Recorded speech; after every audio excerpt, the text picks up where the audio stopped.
Are you tired of losing games to a DPS diff? Well, whether you're a tank, support, or even DPS, this is going to break down how to counter every single DPS in Overwatch 2. And then you're going to be able to dominate them every single time and climb with ease. But every time you press that subscribe button, a Widowmaker that goes 1 in 12 stubs their toe. So I think you know what to do. Then let's jump into the video. Now, to start things off, we have Ashe, and typically you're not just losing to an Ashe, it's like an Ashe mercy pocket, and it can feel pretty daunting to deal with this, as any character. You're a tank, you feel like you can't deal with them alone, no amount of pressure, regardless of what you are, will be able to kill the Ashe, and the mercy pocket just keeps her alive. DPS feel like you can't challenge her unless you have help, and supports also feel like you're just being constantly dynamited over and over again, and freaking dying to this damage boosted dynamite. Now, from the tanking point of view, realize that it's not necessarily your job to just keep killing this Ashe, because that's just not very realistic. It's more your job to deny an aggressive angle for this Ashe. Make this Ashe play on the low ground, make this Ashe play fair behind her team. Don't allow her to take this high ground up for free. This means routing to the high ground, clearing her off, just existing on the high ground. Eventually, you can force her off. You don't have to be just killing her over and over again. Now, from a DPS point of view, you're not going to be able to just do damage to her and force her away. Most of the time, you're going to have to either do large amounts of burst damage with a character like Hanzo, a character like even Widowmaker, or you're going to have to try to be aggressive, take aggressive positionings that allow you to pivot onto an Ashe when she's low resources, or pivot onto the Mercy if the Mercy is just hard pocketing the Ashe. Now, of course, most supports aren't going to be able to do a ton against an Ashe, especially with a pocket, but as with most long distance characters, you're going to just want to deny their LOS, and keep in mind that if you ever peek any corner, just hiding right behind the corner is not necessarily safe, because an Ashe is typically going to respond with the dynamite on a periodic basis, so just keep those things in mind. The next up is Bastion, and people have some problems dealing with Bastion. Regardless of the role, you can have some trouble dealing with this character, but he is rather simple to counter even on an individual basis from any role, and here's how you do it. The first thing is track his turret form. If he uses turret, you should be pulling back, playing defensively, and after turret, then you can push in and take space. Bastion without his turret form is just like a freaking giant hitbox that does so little damage, no burst damage. You're not afraid of him at all. You're only afraid of turret form. So until he invests turret, you should be playing slow, around cover, making sure that you're not committing to open space. And this is true regardless of what role you're in. The idea is that you poke, you play around corners, and then once the Bastion actually invests that turret, you can easily pull back, and then you can go in after the fact. Pretty simple stuff, but it's really a long cooldown, and it's so important, and you can do this on anyone. If you're dying to a Bastion when you jumped in or committed in, and he has turret form still, then you're just inting and you didn't play around it properly. Now, just in general, playing in cover and around cover is going to give you a huge advantage on Bastion, because he's just so freaking slow when he pops into that turret form, and he's not going to be able to wrap corners. So if you're an Ana, you can jiggle around a corner and nade him. If you're a Cassidy, you can jiggle around corners while shooting him with burst damage when he can't do burst damage. Divers can get behind him. Tanks can deny him with like Sigma Rocks, Defense Matrix, you know, hook him into your team. It seems pretty straightforward, but Bastion's a straightforward counter. And then realize if your fight is going on for too long and nothing's happening, the Bastion's still alive, you gotta understand that he's gonna get that turret form back, so you need to reposition to prepare for the inevitable turret form. Now, moving on to Cassidy. Now, when a Cassidy is kind of dominating a team, I think two things are mainly happening. Number one, the Cassidy is getting a lot of off-angle value. They're able to really easily go to an off-angle or even a full-on flank, and there's not a fast enough reaction. It's your job, if you're not communicating, to ping. Any Cassidy that is in a off left or right angle that has the potential to flank, you should be pinging. And the idea, especially if you're like a support, you're going the opposite way of Cass. If Cass is wrapping to the left, you should be wrapping to the right on the other side to position yourself away from the Cass while keeping him in mind, him in check, understanding where he's at. Of course, having that information is going to allow your team to pivot and actually punish him. Plus, any amount of damage, regardless of what role you are, will force that Cassidy back. A Cassidy that takes a shot from Ana, he has to back up and leave, especially if he's not in a position to get value out of his grenade. The other thing is, turn your freaking headset on. I know that this is kind of a simple one, but Cassidy's footsteps are loud. Even when he's crouching, he's making a crazy amount of noise, so don't get snuck up on Cassidy. Don't allow Cassidy to come on a flank, shoot one person and kill them, grenade the other person, and then like get multiple kills for free. This is just not okay. Now, next up, we do got to talk about Echo. Now, some maps are going to favor Echo a lot, especially the rooftop ones where she can kind of float on the rooftops. And Echo is a weird character where she can come down from, you know, a high ground, float down pretty silently, and then insta-kill somebody. It's your job, especially if you're like a stationary DPS or support.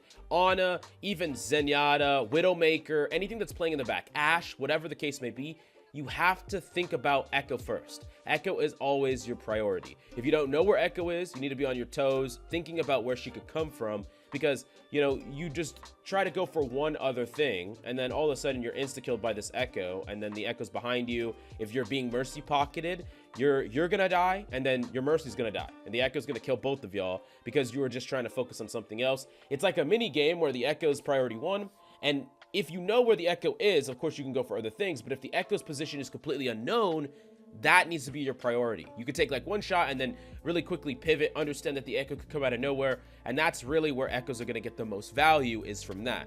Outside of that, you need to think about when Echo has duplicate, and also think about what Echo is likely to copy. Typically, your tank is what the Echo is most likely to copy, so how does that tank line up with what you're doing, where you're playing? If the Echo copies your Winston, you're gonna get jumped on, right? If you're a support. So that's just something to think about when the fights are actually progressing. Now, next up, we do gotta talk about Genji. If a Genji is dominating your team, a couple things might be happening. Number one, you might be just being dove on by the entire enemy team, and the Genji is just kind of a cleanup. He's not really the one dominating, but he is kind of the finisher of all this damage, and he's like bursting through all of y'all. The other way is that a Genji is really punishing a lot of the mistakes, and couple of things to do around a Genji. Number one, you have to be very, very aware of his dash distance.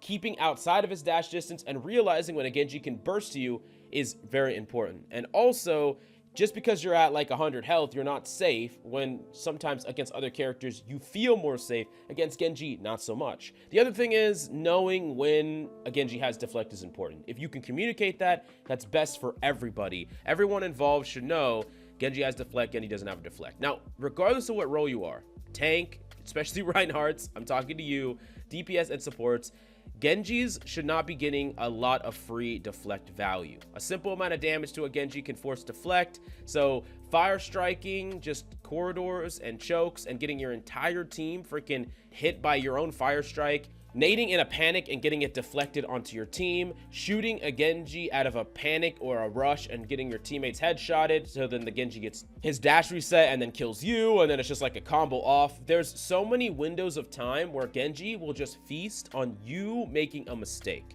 You make one mistake and the Genji just gets to go nuts and kill a whole bunch of people. But the way to really beat Genjis is by trying to be more calm. I know that that's kind of a weird thing, but if you're kind of in control of what you're doing and you're patient with what you're doing, you're not going to fall for a lot of these deflect tricks, right?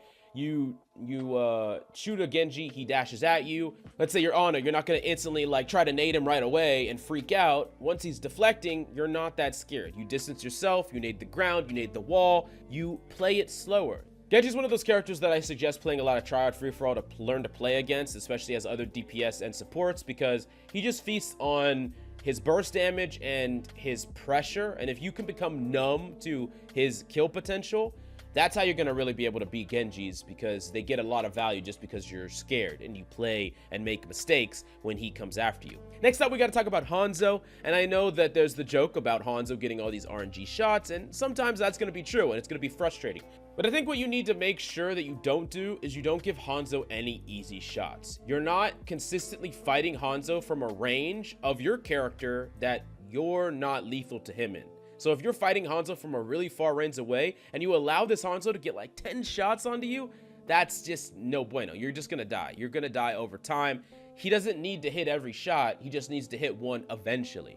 a lot of times it's not worth the risk to challenge him in that way. If you're in your effective range, then it's much better. So taking the fight to him, regardless of the character you're in, most of the time the best way to beat Hanzo is by forcing the Hanzo to be under pressure and challenging him when he's uncomfortable, and he doesn't just get to take every shot he wants the entire game. Now, from a tanking perspective, it's a good idea to know where the Hanzo is at, but there's only a limited amount you can do depending on the tank you are. More than anything, it's your job to deny Hanzo a powerful space. A Hanzo in a good position, a high ground position above your team, you got to think about it as like a ticking time bomb. The longer the Hanzo gets to stay in that position, the more and more likely he will hit a headshot. Might not be right away, but he will get a pick eventually. So the quicker you can get him away from these positions, regardless of what role you're playing, the less likely he's going to get these shots. And then the Hanzos that just hit an insta-dink the second they peek an angle, you can't really stop them, but Hanzos aren't going to be able to do that very, very consistently and reliably. So it's about minimizing the windows of time that a Hanzo can do these things,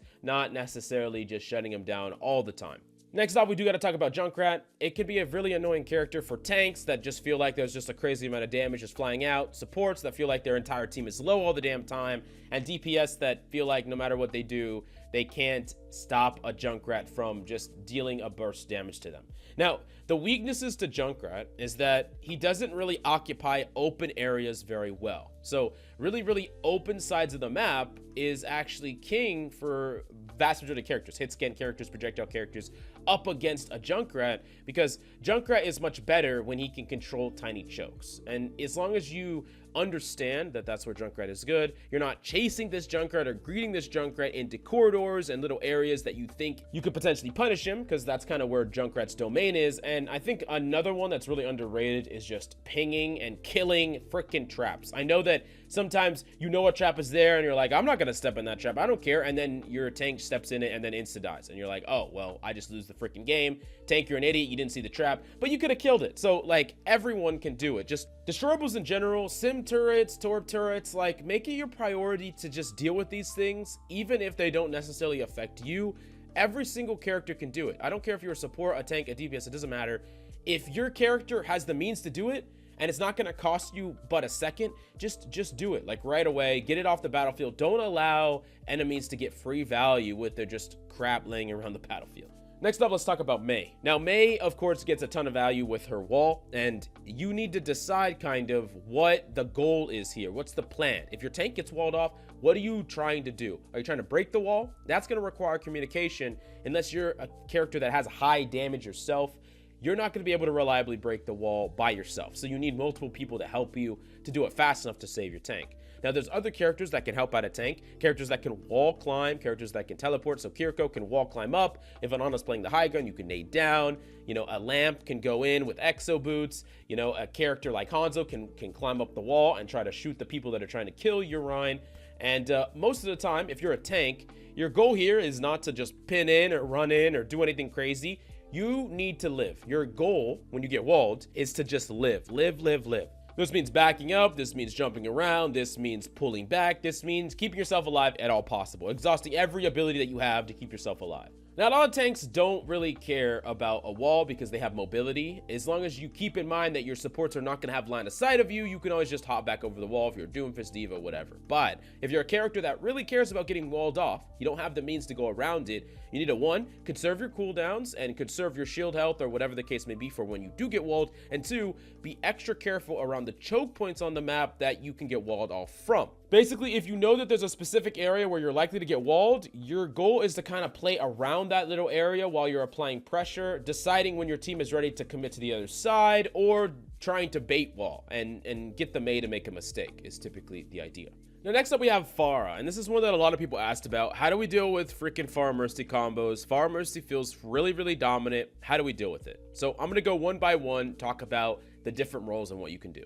From the tanky point of view, there is a direct way and an indirect way to deal with a Pharah. The first direct way is primarily with Diva. You're just denying the Pharah her rockets. You're not trying to block every single one, but every other rocket typically, and when your team is moving through open space, that's when you're saving DM so that they can get to the positions they need to be in and still live. And of course, when your team is challenging the Pharah, you're also helping them out. You're also putting a decent amount of pressure onto the Mercy, preventing the self-heal, and especially if your team is kind of shooting the Mercy at the same time, you can do that and look for moments to pivot when the Mercy is going inside corridors, attempting to cut the Mercy off from the Pharah. That's a couple of things you can do.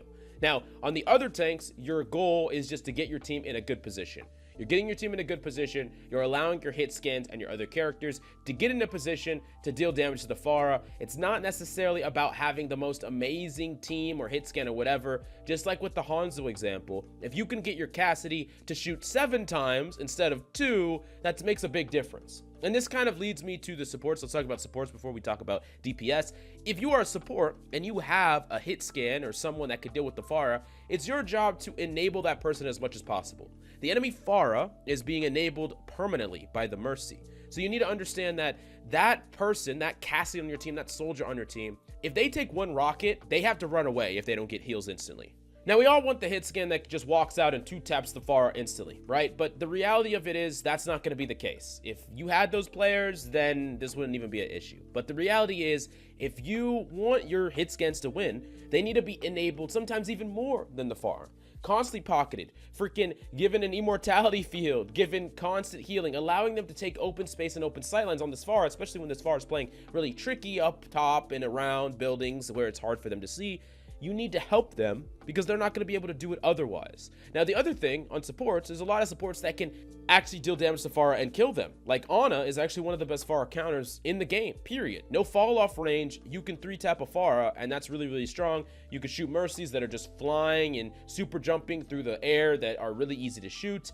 This is actually really, really strong. In addition to that, characters like Zen with your Discord is really good. Bap can shoot and pressure out of Pharah. So you need to not only enable your other hit scans, but you also need to add to the damage. Sometimes one person does 1 damage, someone else does a little bit more damage, and it just keeps getting healed up. But all the damage combined would have killed that Pharah, would have dealt with the problem. Now let's talk about DPS, because y'all are not excluded from this. Now, of course, it's your job to deal with the Pharah, but I want to make it clear that you should not be over-greeting the Pharah. Your main goal is to deny the Pharah from the positions where she can do whatever she wants. It's not to necessarily put yourself so out of position that you're trying to kill the Pharah that you die to everything else on the enemy team. It's not just you versus the Pharah, it's an entire team versus their team.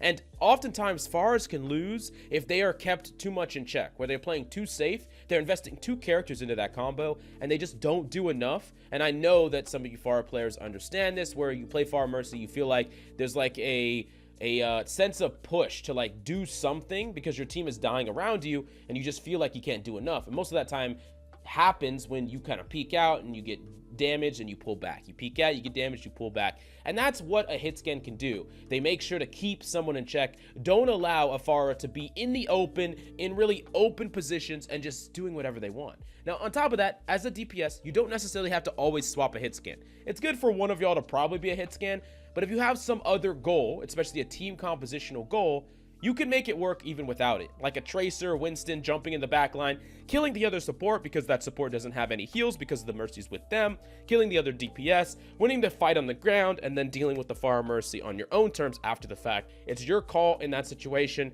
But let's move on to Reaper. Now, Reaper can be an annoying character to deal with because he has a lot of self-sustain, meaning he heals himself. So if you don't have burst damage, it's hard to deal with a Reaper. Like if you're a tank and Reaper's running onto you, it feels like if you can't deal a larger chunk of damage to him, he's not going to run away. He's just going to keep shooting you, shooting you, shooting you. Knowing where the Reaper is and tracking his movements is one of the most important things. Pinging the Reaper and then just trying to decide whether it's your job to just try to live against the Reaper or actually fight back. Oftentimes, you're trying to ping this Reaper, back up, back up, back up, not necessarily trying to just swing on him and die to him, but back up and kite him long enough, live long enough, so that one of your teammates can actually deal with him. Similar to the other example, I understand that they're not going to be able to kill him right away, but there's a difference between living for 2 seconds and living for 7 seconds. There's a difference. The longer you live, the more likely your team can intervene. So the worse and worse teammates you could have hypothetically that will still help you. You got to understand that everything's about time. The length of time in which something happens is so important, and giving more time to your teammates is going to make them better automatically. So that's just something you should think about. Next up, we got to talk about Sojourn. Now, Sojourn can be a pretty annoying character when Sojourn has rail. It's a good idea to call out if Sojourn has rail. Understand that if Sojourn has a pocket, that's going to be something that you could just die to right away. And you get value out of forcing a Sojourn to waste rail. So like jiggling a corner and just trying to bait it out. That's actual value because they're going to have to farm again to get it back. And if you're a tank player, this is super, super important, you tank players, especially if you communicate, which you should be communicating. You need to tell your team when the Sojourn has been farming off of you. Like if your DPS walks into a fight and they think that they're perfectly fine because there's no Widow or Hanzo or whatever, and they get one shot out of nowhere because the enemy Sojourn just spent the whole start of the fight just farming 100% charge off your shield, then Mercy damage boost kills one of your teammates, that's your fault because you didn't tell them. You didn't tell them that they had to worry about a one shot, right? So that's just something that's kind of important that I feel like a lot of tanks don't do. Now, the other thing is that sometimes Sojourns are going to pop an ult and fly in, right? And this is like a glass cannon because Sojourn is not any stronger when she's flying in with her ultimate. And especially after she uses her slide in to go aggressively, she doesn't have any way to get out. So if you're already losing a fight, like let's say you're already down somebody, most of the time, the actual correct call is to pivot in aggressively on the Sojourn, not run away. If you run away, you're almost assured to all die to the Sojourn and lose the fight. So your best chance to actually flipping the fight is by taking the fact that she's out of position, pushed up aggressively, and doesn't have her slide, and you do everything you can to kill the Sojourn. This means nading her, shooting her, discording her, dealing damage to her, diving her, whatever the case may be, but you're trying to go the path that could actually win you the fight instead of just playing not to lose, which is just going to lose you the fight anyway. Next up, we do got to talk about Soldier. Now, Soldier's a little bit inconspicuous because he doesn't necessarily feel like he's doing a crazy amount until he whittles down your team slowly and surely. As far as dueling a Soldier, it can be pretty hard for you to duel a Soldier if he has heal station and just baiting out a heal station. Like, let's say a Soldier plays a high ground, you deal one piece of damage to him, uses a heal station.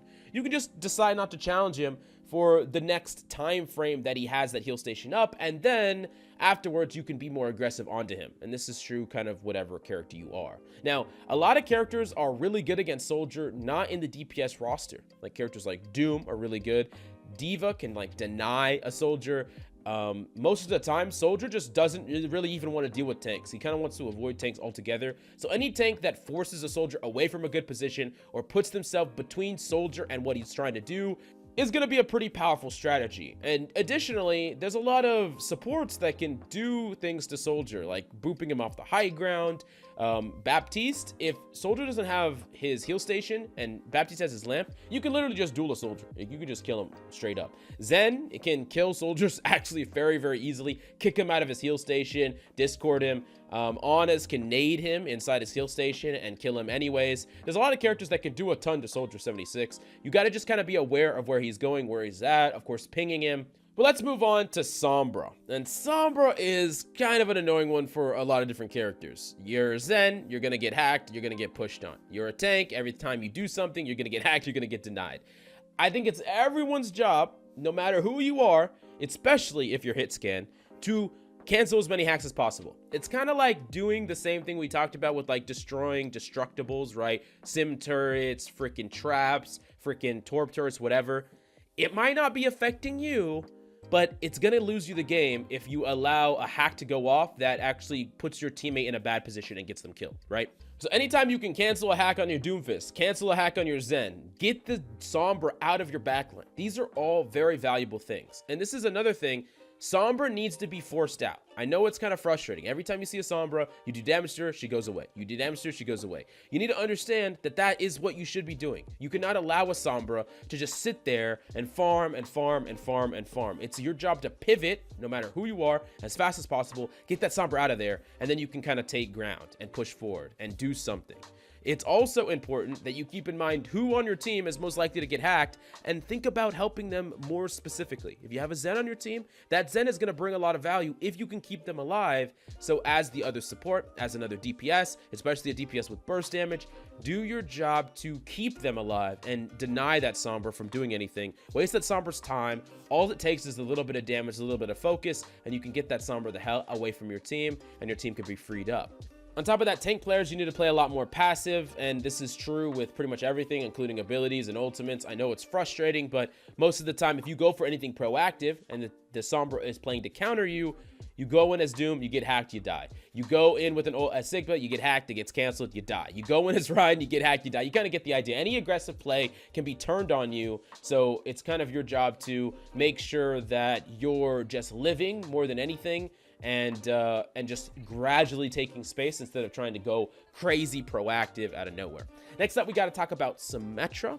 Now, I kind of talked about it a lot. Destroy the turrets, clear them out, destroy teleporters. This is an important one. Don't let teleporters just sit. Don't let teleporters just sit. You let a teleporter sit, and all of a sudden, a random Ryan is in your backline killing your freaking supports. And that's just not it. It doesn't matter who you are. Once again, it doesn't matter what character you are. Destroy these turrets right away. Destroy these freaking teleporters right away. These are things you cannot allow to just exist. Another thing is information.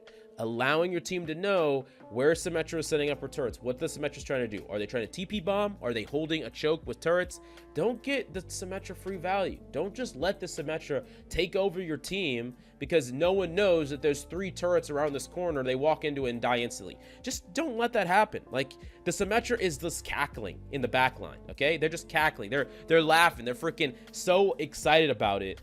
And you're suffering, and then your team's gonna start flaming each other, but the freaking Symmetra is just laughing to their free win. Okay, don't let them get that free win.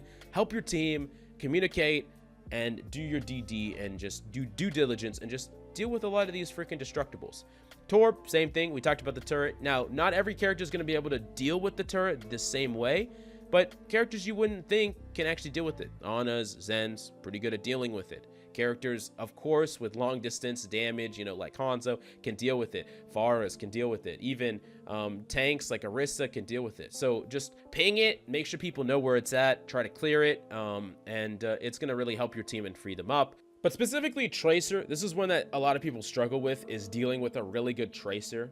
And a lot of the time, the way to deal with the Tracer is just to trade your time for the Tracer's key resources and then going to do something else. So one of the mistakes a lot of people make is they like shoot the Tracer recalls, they chase the Tracer, they waste their time chasing the Tracer gets away, and they just kind of wasted their whole time.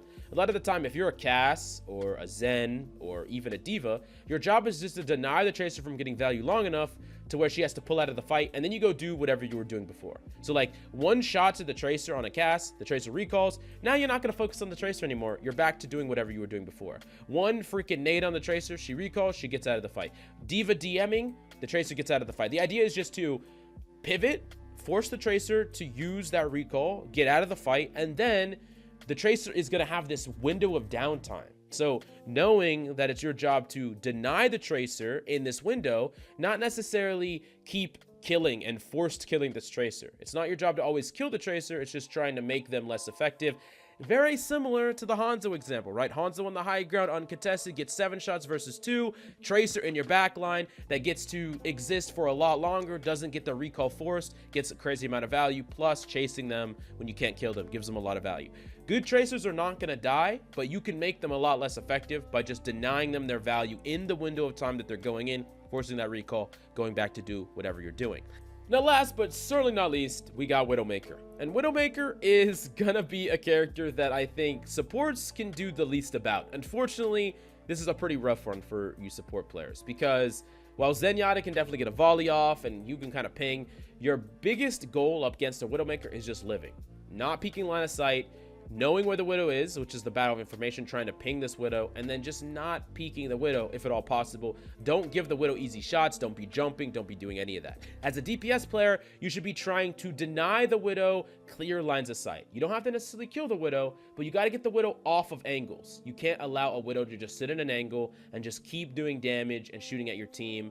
They're kind of holding your team hostage, and it's your job to free them up. As a tank, you're the one person that can peek a Widow and not die instantly. So it's your job to be pinging this Widow like a freaking psychopath. You're the one that can peek out. Like, you don't want your DPS to like fly around the corner, try to find the Widow, ping the Widow, and then die, right? So you want to be the one that is taking open space, knowing where the Widow is, and then also pressuring up to more aggressive positions and angles that force the Widow to back up, play more reserved, respect you, and that's another thing you can do on tanks. Of course, dive tanks can be more direct, but it's more about forcing the Widow to not do whatever they want to do. And this is kind of the common theme for dealing with DPS. Denying them what they want to do, deny them their most effective playstyle. It's not about always killing them. It's about denial. And that was true with Pharah. That was true with freaking Bastion. That was true with Hanzo. That was true with Junkrat, Tracer, Widowmaker. It's the same thing. You deny what they want to do. You deny what they're good at. And you can do it on almost every single role. And that's how you win games. And that's how you climb. But anyways, if you have any questions about any of this, definitely let me know in the comments down below. I hope you enjoyed the video. But thank you so much for coming by. And I'll see you next time.